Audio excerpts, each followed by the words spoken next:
আসসালামু আলাইকুম রহমতুল্লাহি ওয়া বারাকাতুহু। সম্মানিত দ্বীনী ভাইরা, আজকে আলোচনা করব তাকবীরে তাশরিফ কয় তারিখ থেকে পড়তে হবে। প্রিয় মুসলমান ভাইরা, এই তাকবীরে তাশরিফ আমরা 9 তারিখ 9 জিলহজ ফজর থেকে 13 তারিখ আসর পর্যন্ত পড়ব। 9 জিলহজ ফজর থেকে 13 জিলহজ আসর পর্যন্ত তাকবীর পড়ব।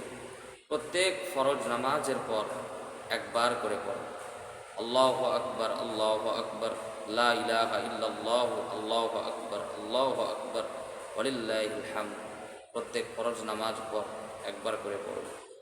যদি কোনো মুসলমান ভাইয়ের নামাজের পর এই তাকবীরটা পড়ার কথা মনে না থাকে, স্মরণ না থাকে, পরে যদি মনে হয় তাহলে যখন মনে হবে তখনই পড়ে নেবে।